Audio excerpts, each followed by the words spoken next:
अस्सलाम वालेकुम, कैसे हैं आप सब लोग। आज हम करेंगे रमज़ान की कुछ तैयारी और रमज़ान बहुत ही क़रीब हैं, तो आप सबको रमज़ान की बहुत बहुत मुबारकबाद।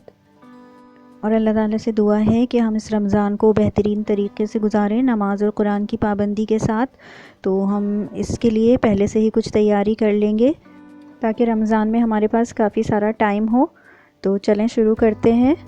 रमज़ान में चाट वग़ैरह बनाने के लिए छोलों का या चनों का बहुत ज़्यादा इस्तेमाल होता है, तो उसके लिए हमें पहले से ही अगर बॉईल करके चने रख लें तो बहुत आसानी हो जाती है, क्योंकि ये काफ़ी टाइम लेता है। तो इसके लिए मैंने यहाँ पर ये सबसे छोटे साइज़ के चने ले लिए हैं।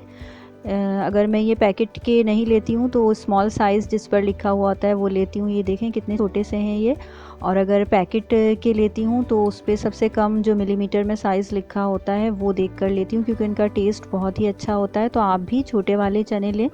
तो ये देखें कितने छोटे से थे। ये भिगोने से पहले मैंने इनको 4 घंटे के लिए भिगो दिया था। और 1 टीस्पून ये जो मैं आपको दिखा रही हूँ, ये मैंने इसमें सोडा ऐड किया था इसके अंदर।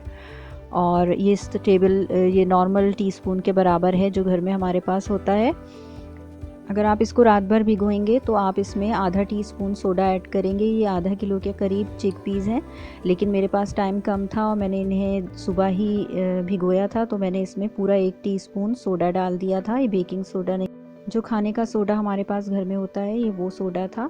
तो उसको डालकर मैंने इसे भिगो दिया था 4 घंटे के लिए। उसके बाद मैंने उस पानी को फेंक दिया था और नए पानी के साथ तकरीबन जो चनों के डबल साइज़ में डबल था, यानी कि काफ़ी 1 लीटर से ज़्यादा पानी था, उसमें मैंने इसको तेज़ आंच पर चूल्हे पर रख दिया है। और जब इस तरह से इसमें बबल्स आने लगे हैं और झाग आ गया है, तो इस झाग को अब हम फेंक देंगे।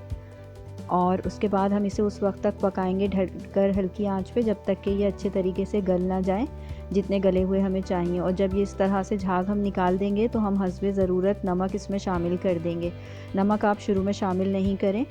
और सोडे का पानी मैंने फेंक दिया था, तो इस चीज़ का भी ख्याल रखें कि सोडे के पानी समेत इसको बॉयल मत करें। वो पानी फेंक कर नया पानी ले लें। और अब मैं इसे हल्की आंच पर ढक कर रख दूँगी जब तक कि गल ना जाए। ये बहुत जल्दी गल जाएंगे क्योंकि हमने इसमें सोडे की मिक़दार ज़्यादा शामिल की थी। तो ये अब मैं इसे ढक कर रख रही हूँ।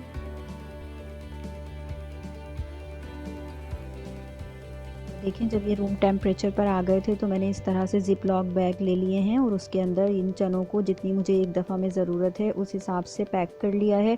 और इसके अंदर जो पानी होता है वो भी मैंने इसमें शामिल किया है। तो कोशिश करें कि जो पानी हम जिसमें ये उबालते हैं उन्हें फेंकें नहीं, थोड़ा बहुत पानी हम इसमें साथ शामिल कर लें।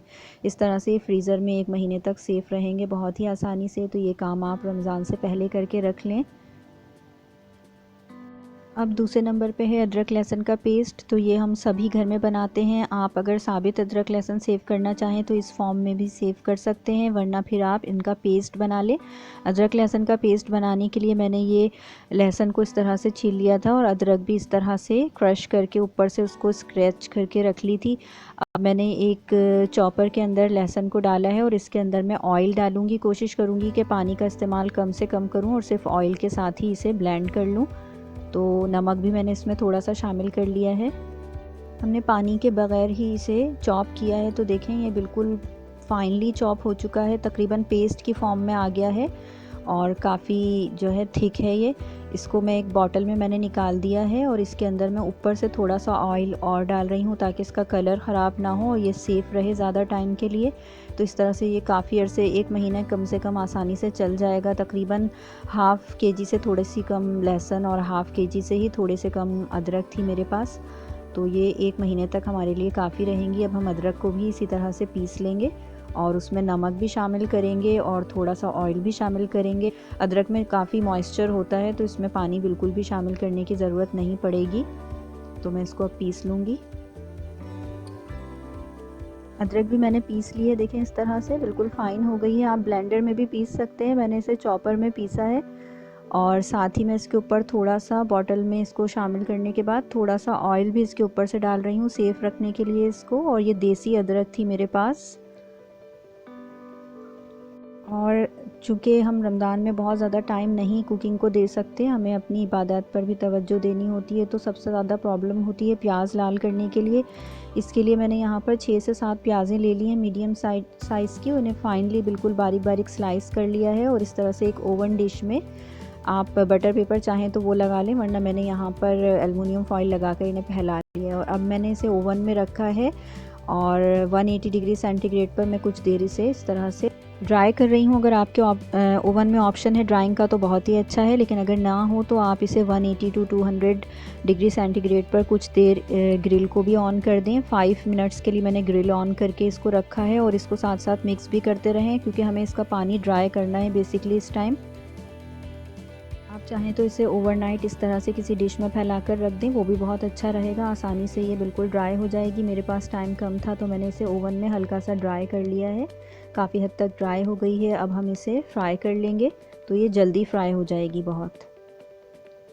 अब एक बड़े से पैन में या किसी भी बर्तन में आप इसे फ्राई कर लें, क्योंकि प्याज ज़्यादा है तो मैंने यहाँ पर बहुत ज़्यादा बड़ा पैन नहीं लिया है, क्योंकि वो कैमरे से बाहर थोड़ा सा हो जाता है। तो आपको दिखाने के लिए मैंने थोड़ा छोटा पैन ही लिया है और इसके अंदर अभी मैंने ऑयल शामिल नहीं किया है। पहले मैं इसे मीडियम हीट पर इसी तरह से हल्के हल्के मिक्स कर रही हूँ, तो थोड़ा सा पानी और ड्राई हो जाएगा इसका। इसके बाद हम इसमें ऑयल शामिल करके इसे गोल्डन ब्राउन कर लेंगे। क्योंकि ये काफ़ी सारी प्याज होती है तो इसको पहले से अगर हम ड्राई कर लें तो बहुत जल्दी फ्राई हो जाती है। तकरीबन आधा टाइम कम लगता है इसमें फ्राइंग के प्रोसेस में। तो आप इसे ओवरनाइट बाहर रख दें, टेबल पर रख दें हवा में, तो ये ड्राई हो जाएगी। वरना ओवन में इस तरह से मैंने जिस तरह किया है उस तरह से रख कर इसे ड्राई कर लें और फिर इस तरह से गोल्डन ब्राउन कर लें। अब मैंने इसे थोड़ा सा हवा में फैला दिया है। उसके बाद हम इसे एक जिप लॉक बैग में निकाल लेंगे या एयर टाइट कंटेनर में आप निकाल लें।